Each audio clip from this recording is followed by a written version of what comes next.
Howdy y'all, it's Carrie Kidd, your New River Navigator here. I'm sitting out front of the Harmony for Hope office at the Fayette County Community Arts Center, and I just wanted to welcome you to a first series that we're putting on YouTube. It's our Appalachian Artisan Spotlight series. Today you're going to be headed with me to Smithers, West Virginia, where we get a chance to talk to Bernie Wilkes and see Smithers, West Virginia's newest artistic landmark being created.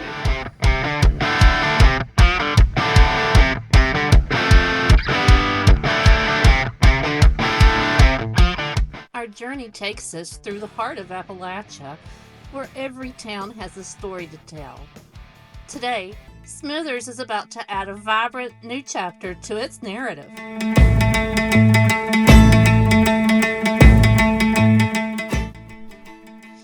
Here at the Smithers Gateway Community Center, we're about to meet Bernie Wilkes, a muralist whose unique vision is transforming this community space.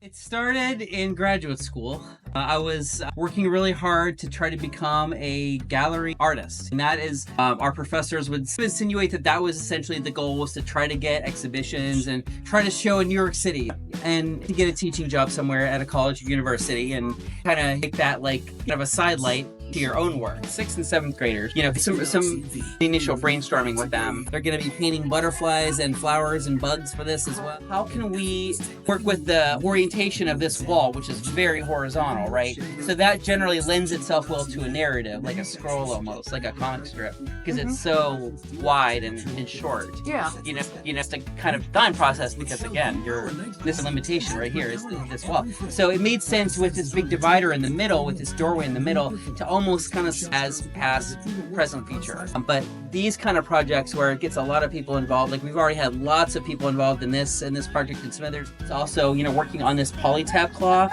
where we can actually take it, Beach can paint separately, so he doesn't have to stand and reach very far, so he can work on on like a low space on this cloth, and then we cut it out and stick it on. So that polytab cloth is a real game changer. It's art for the people. It's art by the people for the people, and it builds what we call social capital.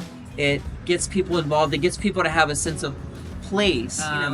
Stacy Thomas, I believe, who works for the Hub, just said, "Hey, we got some grant money for a mural in Smithers," and I was fairly new to West Virginia, and I had done lots of murals in and around Pittsburgh and Pennsylvania and Philly and stuff, and so I was like, "Well, hey, I can do it."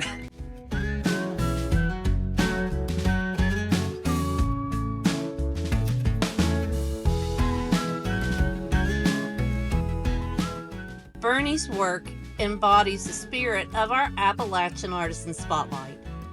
Through his art, he's not just adorning a wall, but weaving himself into the fabric of Smithers, transforming it into a vibrant canvas.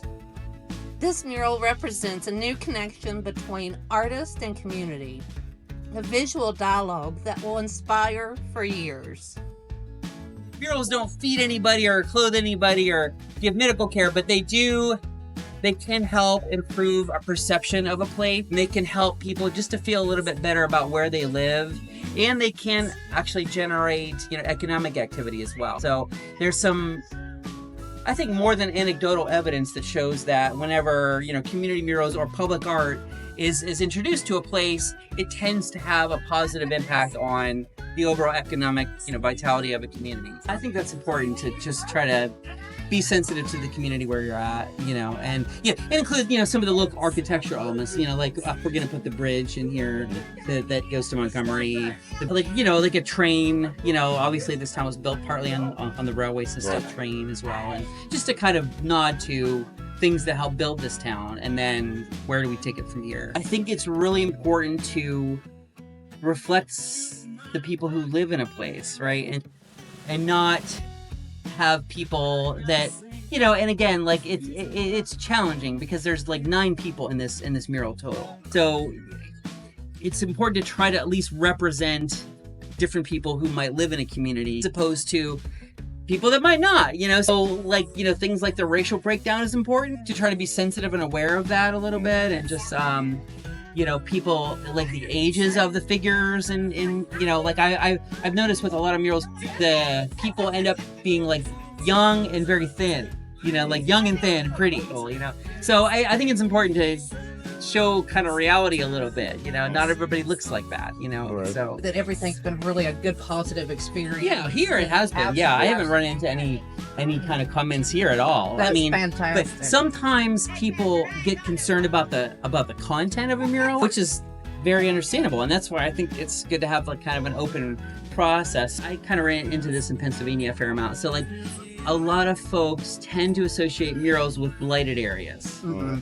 And so Philadelphia, for instance, is like the mural capital of the world. There's I did like 25 murals in Philly, and Oh, so there's wow, like yeah. over, I think we have like probably over 4,000 murals in Philly now. And so but yeah, they tend to go initially into areas that could use some improvement. That tends to be where there's the bigger need and where the money flows.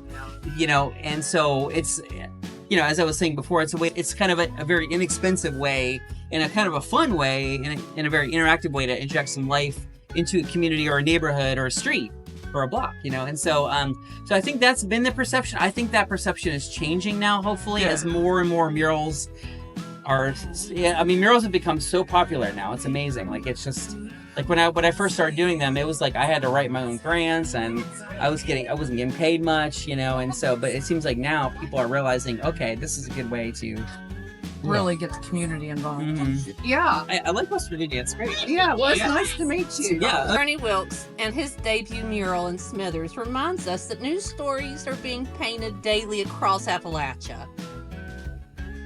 We're brimming with excitement to return and witness this finished piece. It's artists like Bernie who keep our mountain communities vibrant and ever evolving. From all of us at Harmony for Hope, thank you for joining us for this Appalachian Artisan Spotlight. Your support is not just appreciated, it's crucial to helping us showcase the incredible talents of the artisans and musicians in our area. Remember to like, share, and subscribe. Until next time, I'm Carrie, your New River Navigator, celebrating the art and heart of Appalachia.